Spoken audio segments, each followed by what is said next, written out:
Welcome to Kink Geek with your hosts, Step and Tams. We're here to take a nerd's eye view of everything from sexuality to pop culture and whatever we hit along the way. Thank you for joining us, and we hope you have a real good time. Hello, and welcome to Kink Geek episode 86? 86. Oh, it's been a while again. Yeah, it's, life is crazy. Yes, but we are moved, and we have our recording space set up-ish. We'll have it finally set up next week, but... right now hopefully the sound isn't too terrible. We have to record. We're recording in the kitchen. We're recording in the kitchen, living room area, because my office, while set up, our internet is not the internet we will be using, and it's just not strong enough to... We're borrowing the neighbor's Wi-Fi. Hey, they offered.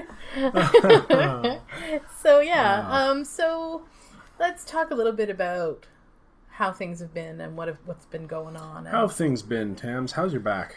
Oh my goodness. So Steph and I got sick last week. Yeah, it's still holding on to me. Like, you can probably hear it in my voice a little bit. I'm fine, except I have this stupid cough that won't go away. Mm-hmm. And we can't guarantee that you're not going to cough at some point. So he got sick and Laura got sick. And then about 4 days later, I got sick. Now, thankfully, it only got me for 2 days, 3 days. Do our listeners know about Laura?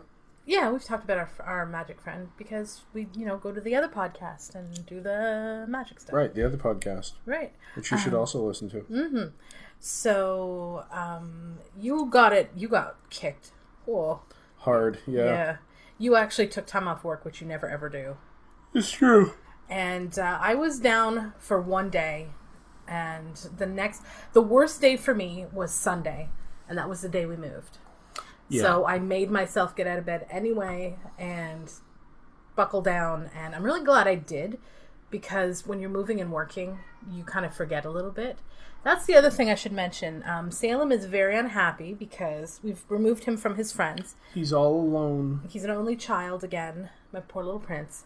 And while he really seems to enjoy the bay windows and the lots of space for him to run around, we're out doing stuff and he's alone. And now you're off the couch where you were seated for the last half hour with him curled up on your lap. So. And now he doesn't know what to do with himself. Yeah, poor buddy. So, Face the microphone, Tams. Sorry. So we got sick, and then we moved. And it was just a comedy of errors. You were supposed to rent a trailer. Yep. Rented it online, and then we were going to borrow his parents' Lexus because it has a trailer hitch. And then we find out that their brakes have gone, and they need to get their brakes fixed before we can use it. Oh, boy. So then we needed a part for the brakes. And then, did we not talk about this? I guess I've just told this story so many times at this point. Then he called the trailer company to tell them we'd be late picking it up because we had to wait to change the brakes, to only hear them say, "What trailer? We don't have trailers. We only have trucks." So that wasn't fun. Hooray. So we finally rented a trailer the next day and got everything moved, and then that was it, right? Nope. Yeah, we just finished today. We're not done. We still have the attic to do. Oh, don't remind me. So the only thing we have left to do is to go through the attic at the old house, which will mostly be Goodwill and Christmas stuff. Yeah. So it shouldn't be too bad. The first day I was here, Monday I guess, I got almost all of the boxes and stuff that we had brought over unpacked so that when you came home, it was a house and we could really see how stuff was. Yeah, that's the benefit of not having to move all at once, which I feel blessed by because, I have done that, packed and moved all in one day, and I much prefer being able to stretch it out over a week if possible. Yeah, and for me, there was so much heavy lifting. It was basically you and I for most of the stuff. Yeah. And I have some lower back issues to start with. I am super impressed with my body holding out as well as it has. I've been functional. I've had to take a lot of, just give me 2 minutes to let the back relax a minute, but for the most part. And it helps that we have a large soaker tub, which I've taken advantage of almost every day. Yeah. It's pretty good. But, so what do you think of the space? I mean, other than the stuff we picked up tonight. I love the space. I think it's going to be great once we get everything put away. And it's going to be much more conducive to doing projects and finally getting our peripheral projects off the ground, including some new Patreon bonuses, which we've been discussing over the past month, and we're going to finally be able to implement and all sorts of stuff. When we're a little more settled and things are more together, I will do a video tour so people can see the new space. Okay. So as it stands now, we have a kitchen, living room kind of combo, a huge, long bowling alley of a hallway, which Salem loves because you can run them up and down it with the laser pointer, which is great. And you have an office, I have an office, and we have a bedroom. So that's pretty groovy. Yep. I'll be really glad to get my office all together. I have a window, like a little window nook with a chair, so I can curl up and read my book. It's pretty sweet. I'll be really glad to figure out where we're going to put our spanking post. Oh, well, yeah, there's that too. So... probably in my office. Yeah, that makes sense. So for the most part, things are starting, or at least are going to start to settle down a little bit. We've got a lot more unpacking. I don't want to be... 2 weeks from now still having boxes, which I know some people will laugh and be like, hey, it's been 6 months and I still have boxes, but not me. I want them done in the first couple of days. I want everything put away. Then we have the hanging of the art and such. For the first time in my life, I think that might be possible after a move. Usually I have boxes like years later that I don't know what to do with them, and I've, for the most part, gotten rid of most of that stuff. Yeah, it feels good, doesn't it? It does. It really does. I wasn't sure. I would consider anyone out there who's holding on to boxes of old, like, toys or trophies or things that you always think you're going to put up somewhere but never ever do. Those things are more noose than anything else. So I would really urge you to consider just getting rid of them. I know it's difficult, but I think you'll feel a lot better, because I certainly do. I definitely went through my stuff and figured out what actually really means something to me. What would I be really sad if I didn't have it? And then certain things, like I took a whole bunch of photos that I had and scanned them and took them out of photo albums. I'm not a photo album displayer. I'd rather have stuff online to begin with. So for me, taking all of my theater binders that are full of pictures from all of my shows and just taking them all out and putting them online, just it space-wise is better for me, and it just works better for me. And for me, it's the fact that most of the stuff that I'm holding on to, it's like, this used to mean something to me, and I feel guilty that it doesn't mean anything to me anymore, so I hold on to it. And that's really dumb. I found the same thing with a lot of stuff. I'm like, why am I holding on to this? Well, somebody gave me this thing, and that was years ago. Yeah, exactly. For some stuff, I just took pictures of certain things that were, visual things that I really liked, but I have no use for. Yeah. And I'm done with it, and it feels really liberating. So there's much less stuff around now, which makes me super happy. Yeah. So in other exciting news... Oh, is there more exciting news? You got the car fixed. Oh, do we have to talk about the car? Jeez. Yeah. On top of everything else, the car was being a jerk. Yeah, it was beyond the pale. So $950 I don't have later. We have a smooth running machine, and...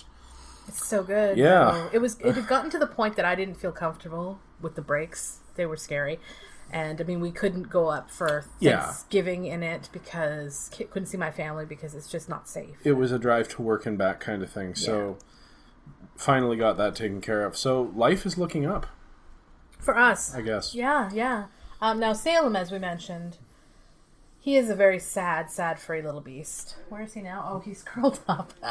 There's a coat on the floor. We brought in a bunch of winter coats from the old place, and they've fallen on the floor off the couch. And he's laying on my bomber jacket. Yeah, which is like a foot from us. He will not leave us out of his sight. When Steph's at work, he follows me around the house, and at night, he gets in the bed and he meows at me. We end up halfway through the night kicking him out of the bedroom, and I feel so bad. But he's taken to, like, hard lick and then a little love nip, and it hurts. And it makes me not be able to sleep. Yeah. He's driving me crazy, but he's so cute. He misses his friends. That's the He problem. does. He's never been an only child. No, he's never not had another cat. Yeah. So it's very, very difficult. So if anybody has any advice on how to get through this stage, we'd love to hear it. Aside from get another cat, because while we know that's the best option, we don't really have the finances right now. The space or anything else. Well, that's something to look at down the line. But, yeah. So we thought we didn't want to not produce podcasts this week. Yeah, we're itching to get back onto a regular schedule. Yeah. Basically, like, we have missed more weeks recently than since our long hiatus when we were switching hosts. And I didn't like that. It doesn't...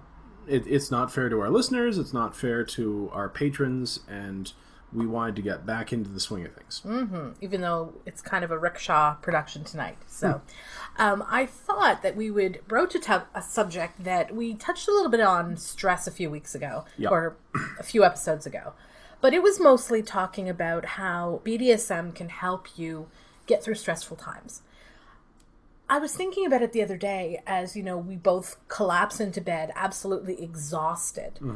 And I think to myself, well, that's all well and good, but what about when you're so depressed or anxious or stressed or just too damn tired to play or have sex or do any of that stuff that could be helpful to you? Because unfortunately, that has been the case for us in the last month or so. Working our butts off and then not having time. Yeah, or you're just, when you're super anxious and stressed about things, you just can't get into that headspace. And sometimes it's not safe to get into that headspace either. Yeah, that's also true. If you're too tired to play, then you shouldn't be trying to.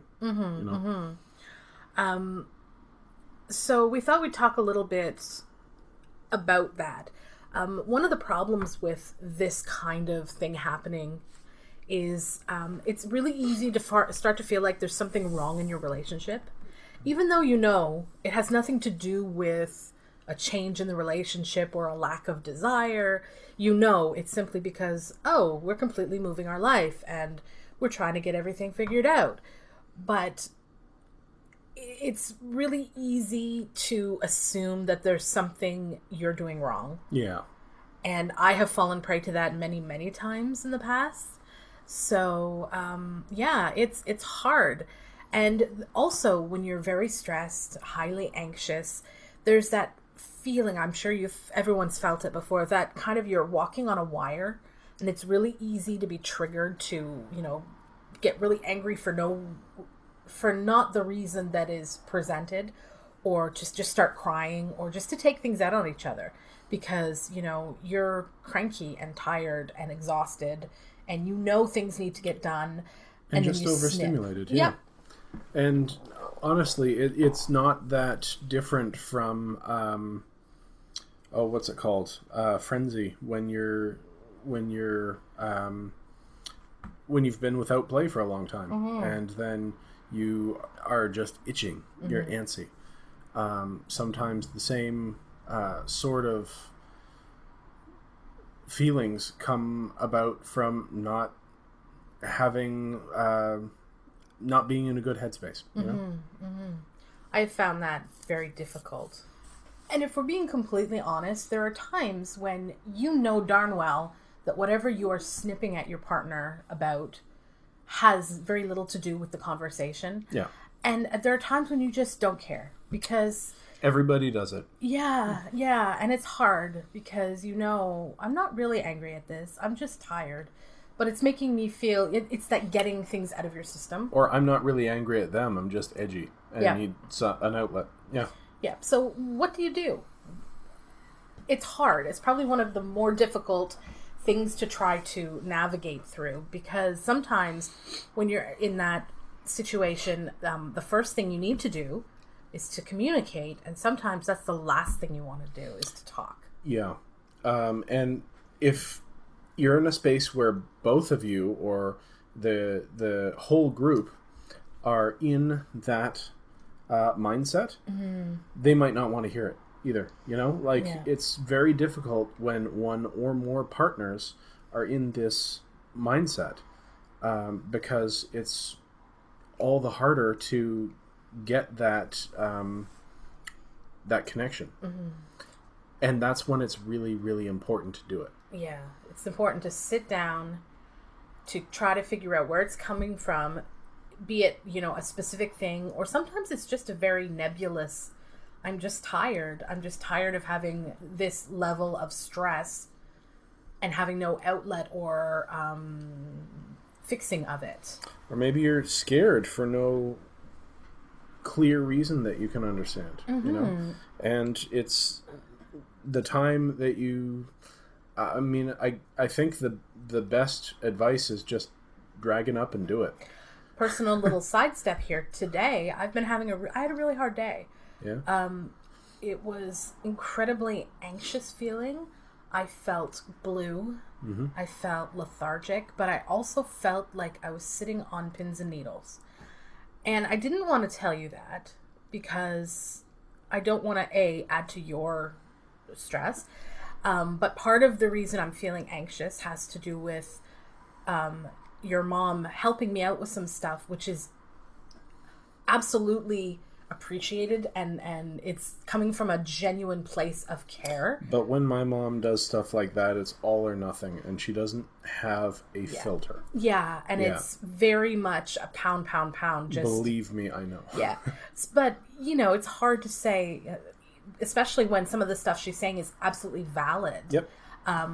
But it's really hard to say, you know, I just need her to back off a step or two.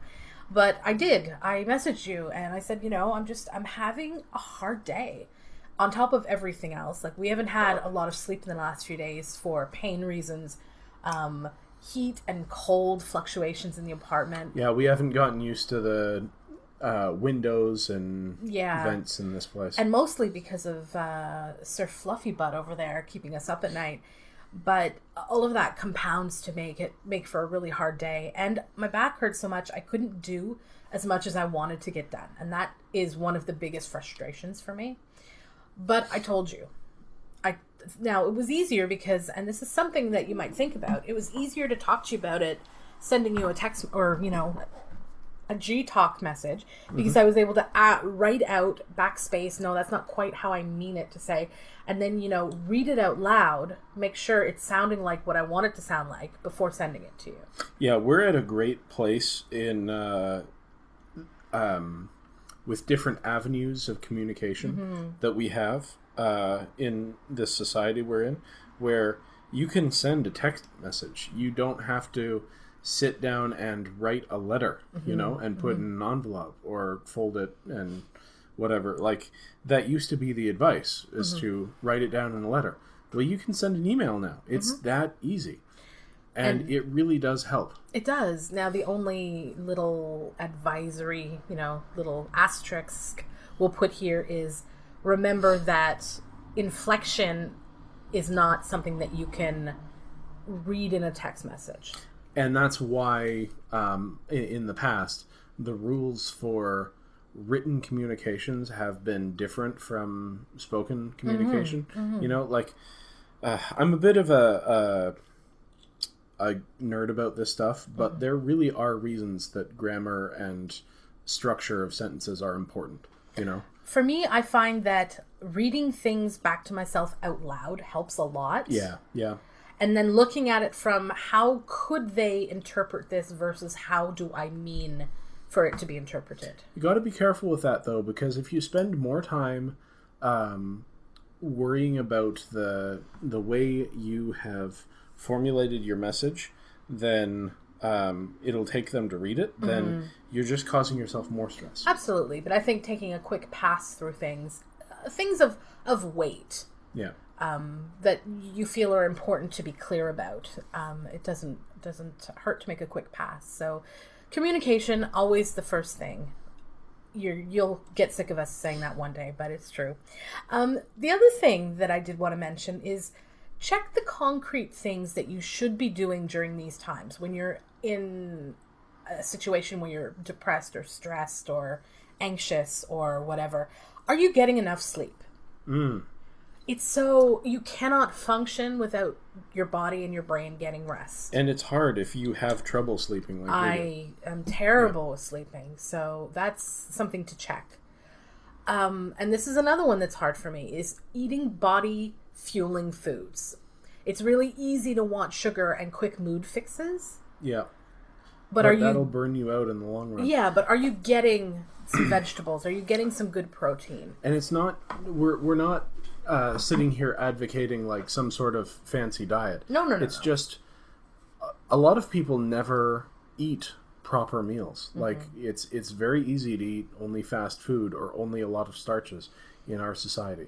But having a plate of salad once in a while, or not even going that far, just to make sure that you have a balanced diet, really does help to stabilize your mood. Yeah.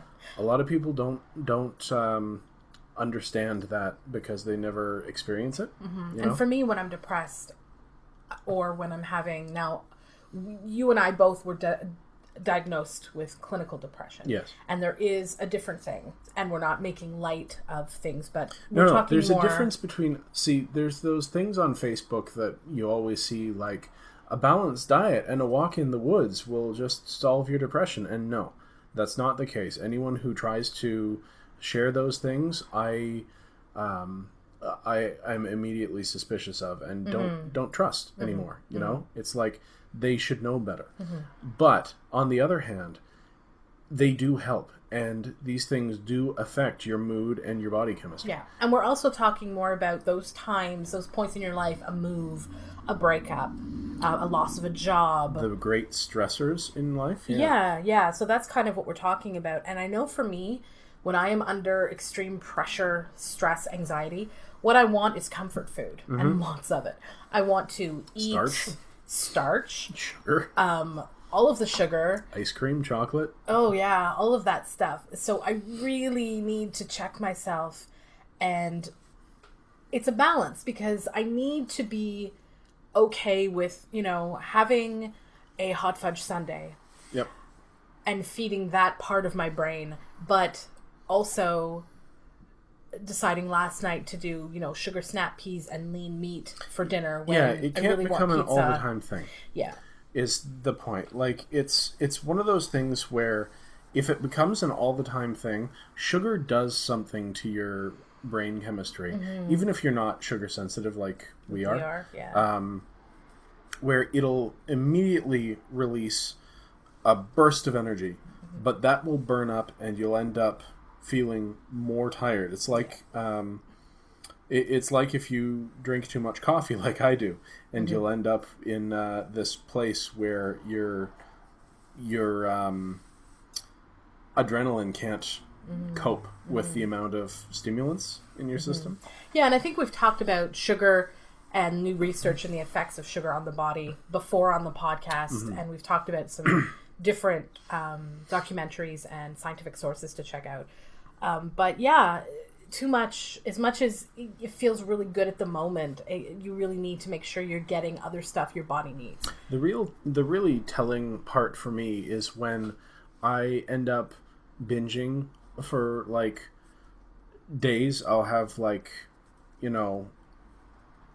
ice cream every day for a week or whatever, and it's like by the end of it I'm not enjoying it. It doesn't do what I want it to do, and I just feel worse. Yeah, you know, for having it. And it's really hard in the moment to remember that. Yeah, and it's not something that you even recognize. No, so that's something that if you can check, it's good to check. The other thing is taking a few moments for yourself, even if it's just in the bathroom, closing the door and locking it, and taking a couple of moments to take a deep breath. One of my favorite things to do, and it seems really weird, and Steph's questioned me on this one before, what are you talking about? But for me, for example, last Saturday, he's sick, I'm coming down with sick, the house is not ready to be moved, we're moving the next day, I'm in full-blown panic mode, and I say to myself, well, you know what? By this time next week, it's all over, and we'll be settled in. And I don't know why, but that kind of forward projection makes me feel a lot better. I think, okay, by the time Christmas rolls around, we're going to have all the new projects on the go, and it just gives me that an end of the dark tunnel kind of thing. Mm-hmm. And it really works for me. I don't know how well it works for anybody else, but that is something that I tend to do that helps me get through those days that are just rough. See, I have trouble with that because I don't identify that light at the end. I just get trapped in the tunnel. Fair enough. And I do sometimes too, but on the whole, it usually allows me to kind of buckle down. But yeah, and that's interesting too, because everyone is different, you know? And unfortunately, the kind of end result for this in relationship terms is you often feel in the times when you most should be pulling together, be it either working together or commiserating together, you tend to pull apart, and it's the person you see all the time, so they're the one that's going to get the brunt of your stress and anxiety. So what are some things that we can do to make you feel close when you don't have the ability, time, desire, whatever, to play or have sex like you normally do? So there are lots of things that we do, and some things that I came up with that we haven't done, but we should, because it's a really cool idea. So our number one go-to? Snuggling. We're big, sappy snugglers. We're true. like the relationship comics that you see on Facebook. Oh, with the really tall guy. We're just like, snuggling is the best thing for us to reconnect for 5 minutes in the middle of a shitstorm. Yep. And it really does help. And it's helpful to know this when you and your partner are going through the same thing together, because you might not, it's easy to feel like you want to push them away because you think that they don't want you around, you know, when it's so much stress. But the thing that ends up being said is, hey, want to go have a 5-minute snuggle for us? And the answer is almost always yes. Yeah.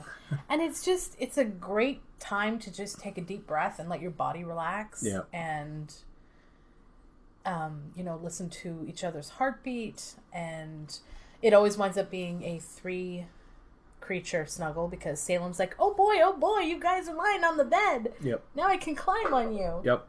But it's there's science behind it too. Skin to skin contact does sustained skin to skin contact does release endorphins and all that good stuff. So, and along the same lines as that, one of my go-to things myself to make myself feel better is either to take a shower or take a bath. For some reason, I always feel better in the water. And if you do it with your partner or partners, if you're lucky enough to have more than one and a big enough bathroom, just even sharing water for me. Man, we haven't been to the beach at all this year. I know, it was very sad, but we're going to make up for it next year. Yeah. Because that's also our getaway, our brain break. I love the water. Yeah. So sometimes taking a shower, just, cleaning each other's backs, standing and talking in the hot water is really nice. It's relaxing, and it allows you to connect. Yeah, we've got a nice big shower now. Yeah, we do. Oh, can't wait. Yep, it's going to be good. So that's a thing that sometimes will help. Another thing, I noticed this the other day. Spending a few moments on touching. And I don't necessarily mean intimate touching. Because just you trailing your fingertips down my back is probably the biggest help with pain that I have. Because when you do that, I find automatically, your body suddenly starts producing these awesome chemicals. And I find that my back pain lessens a little bit. It's something that we develop, that we need from the time we're born. There's been multiple studies, I'm sure most people are aware of them, about babies that have been deprived of human touch and babies that haven't. And those that are deprived of human touch, it's very next to impossible for them to recover socially from that kind of thing. Humans need touch. And it's a great way to reconnect. Yep. Playing with hair. Even if you're partner has short hair, Mm-hmm. you know, combing each other's hair or just touching. I love when you scritch my scalp with your nails. Mm-hmm. It feels so good. And I know this is Kink Geek, and we're supposed to be talking about naughty, kinky things, but holding hands is True. great way to connect with your partner. Mm-hmm. I agree. Also, if you can, and this goes beyond our original thought of communication, sharing your fears and your stresses, talking a little more in depth about what it is that is scaring you or what is stressing you specifically. Because a lot of times when you share that, it kind of makes things feel better because you both know you're both in the same boat. Mm-hmm. Or it allows you both to be there for one another, or if you're in a triad or whatever for the group, however your dynamic, how it happens to dynamic, you know, work itself out. Yeah. So again, you know, just another thing about communication. I don't know if you've found that in your past, that sometimes just talking out what's bothering you. Mm-hmm. So yeah, and it's something that I have a lot of trouble with, just as a man growing up, being saturated by media telling me not to share my feelings and then making fun of me as a man for not being able to share my feelings, you know? Yeah, it's a catch-22. It's a really terrible sort of system of patriarchal nonsense that we've gotten ourselves into. Being able to share your feelings is important. I agree. Regardless and of it's your... hard. Yeah. Oh, absolutely. And you know, it's harder if you are trying to work up to it too. Like, there's an example of a BDSM scene that I was going to do as a demo for someone who was not who was curious but not had never played in the lifestyle, and I had been planning it for several weeks, and then on the day I just felt off and couldn't figure out how to start or where to go or what to do. And it wasn't like we had a specific time. It was just like they were coming over for a meal, and me and my partner at the time were going to demo for them. And on the day, I was just like, you know what? I can't do this today. Just not today. And then as soon as that pressure had been lifted, I immediately felt better, and we ended up doing the scene anyway because there was no pressure. And of course I knew exactly what to do because I had been planning it for, weeks. So it's that little bit of spontaneity that I needed to not have that pressure. To get rid of the kind of the stage fright kind of.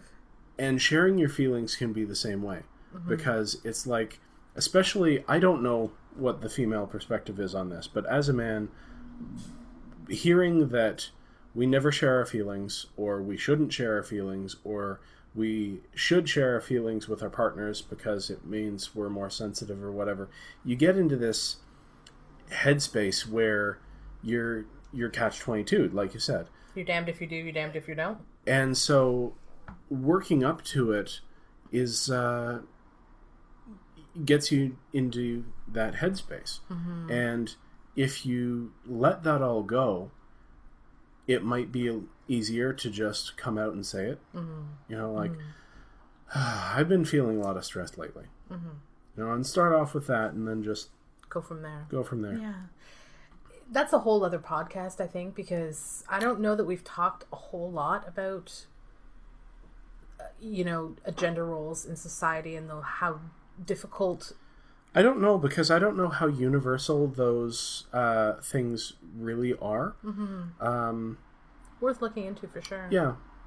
If any of our hey, great minds think alike. If any of our listeners has any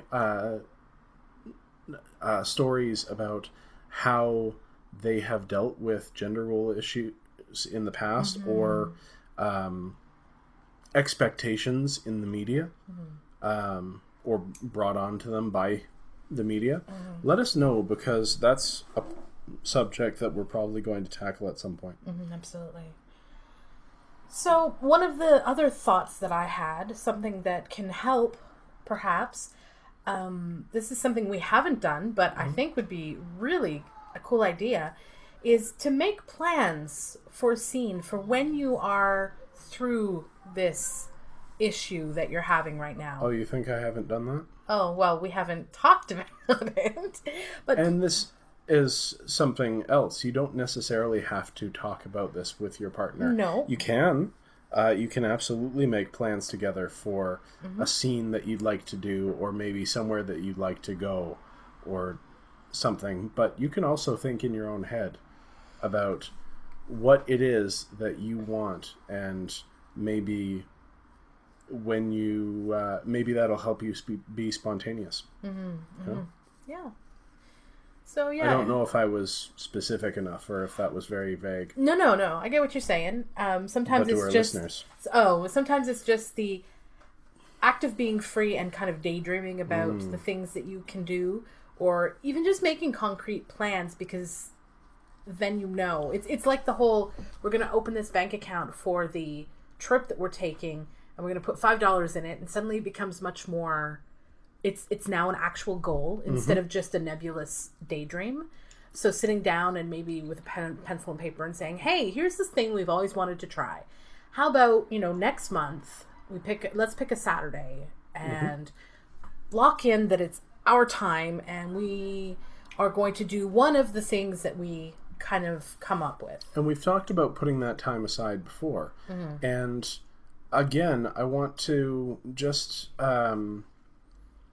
reiterate that that's a great idea, but if it comes around and one or the other of you are not feeling it, there is a really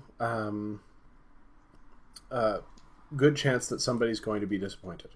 So it's important to take that breathing room and not look at that as the end of the world if you're still in that anxious headspace. Absolutely. But yeah, it's not, as I said, it's one of the more trying things to kind of work your way through. But we thought it would be really good to talk about it, because we are going through that right now. Yeah. It feels like you come home from work, we sit and watch a little, Phil DeFranco on the YouTubes, and maybe a little How I Met Your Mother on the Netflix, and then we're out sleeping, because you got to get up and do it all over again the next day. And it's because we don't have that much time. No, not yet. Because it's like at 9 o'clock by the time we get that to sit down. Yeah, so. And it feels like I've just been whining about how stressed I've been for the last month. So that's another reason that I haven't wanted to come up with a podcast topic, even if we had the time. But yeah, it's true. It's hard. But you know what? My thinking always is, if we're going through this, other people are going through it. And I know how good it feels for me to know that I'm not the only one. And hopefully we gave you some sort of possible idea or thoughts that might be helpful. And if nothing else, we have updated you on what's going on with us. We have some cool stuff coming up in the future podcast. We're going to be looking at sounding, male and female sounding in the What's Your Kink arena. So that will be fun, coming up within the next couple of months. We have a lot of interesting things on the go. So make sure you come back, because now that we have a space, come back and check us out. Yeah, woohoo! So I think this is where we say goodbye. Yes, thank you very much for listening, and we will be back next week. We will. Thank you for listening. Bye. Thank you for joining us this week. It's always a pleasure talking to you. Just a quick reminder that Kink Geek and everything we do is supported by you, our fantastic listeners, via our Patreon. Visit patreon.com and consider becoming a patron for access to all of our bonus content. See you next time.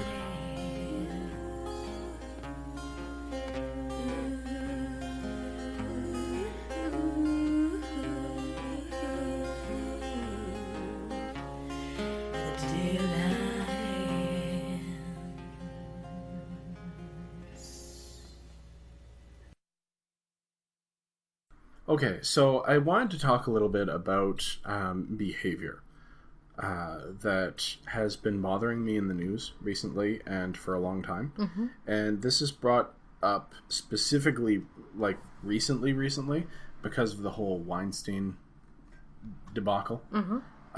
You know what I'm talking about? Harvey Weinstein and his abuse of power and abuse of women. This is not anything new.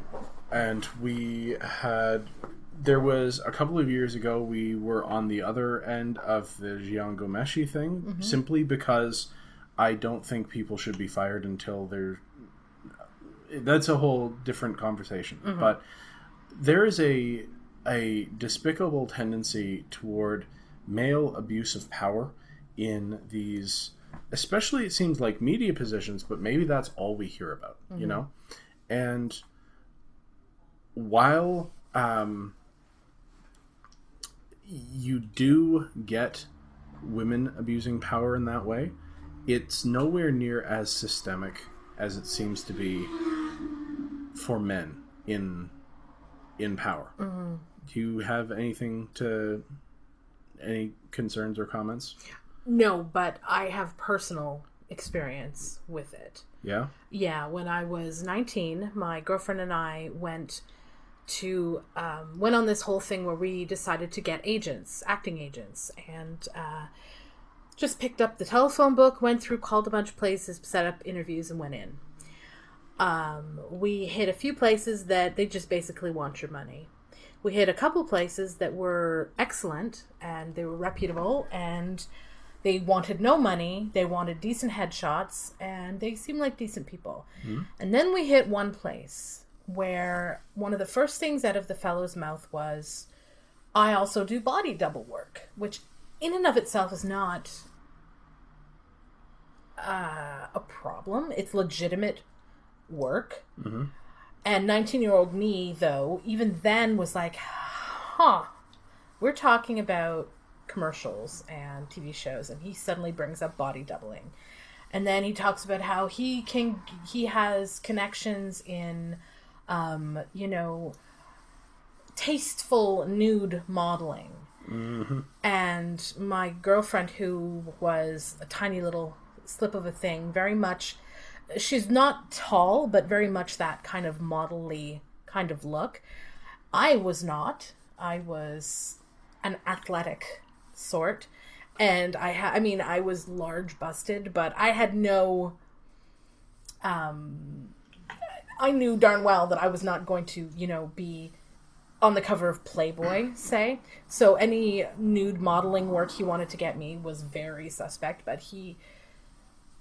talked to us, and he told her that he wanted to see her naked, and she agreed, and I was like, okay, I guess this is what you do, and didn't call in a female, so she went behind this little cubby and came out and went, ta-da, butt naked, and he had her turn around and the whole thing, and it felt really wrong to me, and he booked her for a session, and we went home, and we talked about it, and I managed to talk her out of it, and it turned out this place actually wound up coming up on charges. The whole place went under. Yeah, I'm not surprised. But it was that whole, and just the words that he used,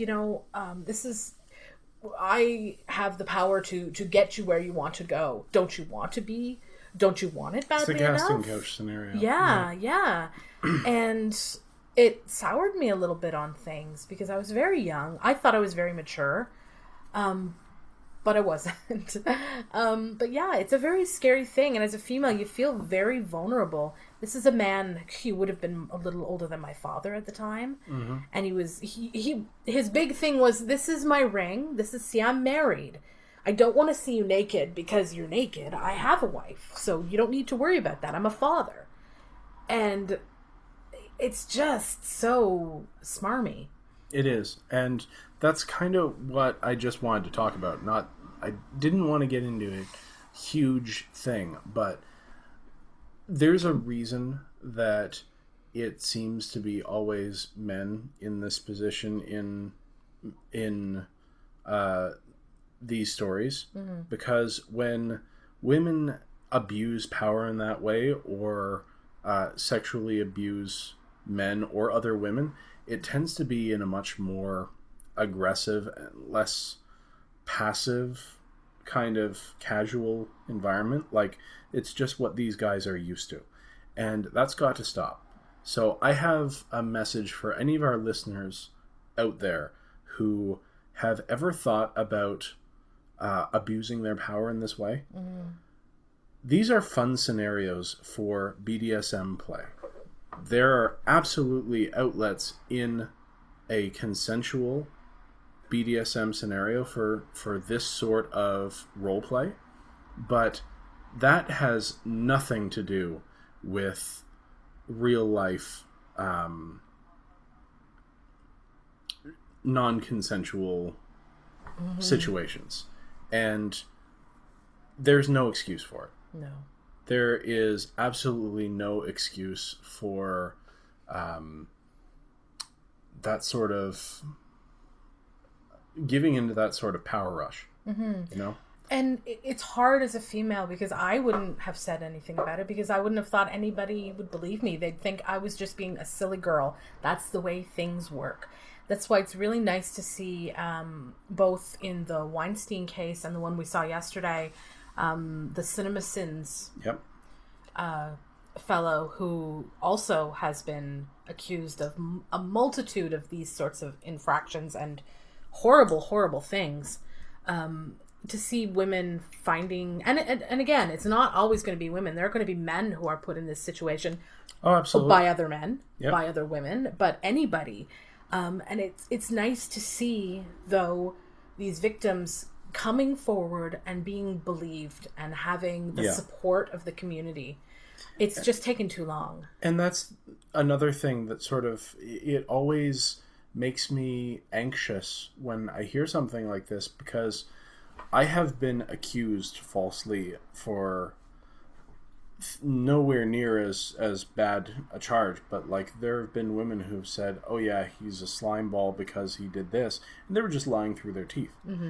But victims have to be believed.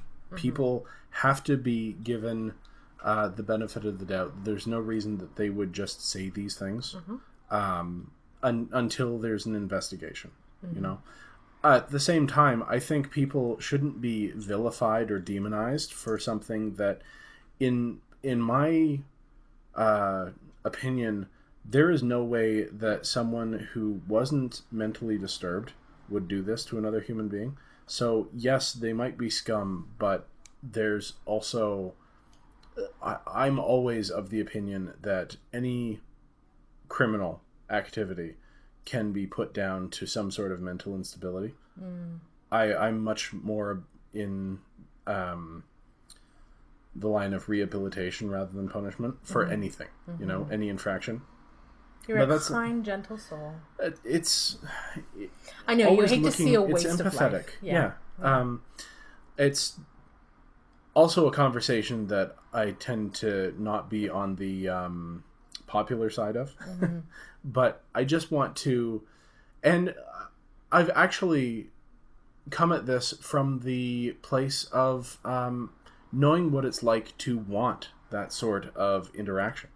As a dominant, as a BDSM practitioner, there's something about that dark fantasy that's appealing. But I would never enact that on someone who was not a willing participant. And there's no excuse for it.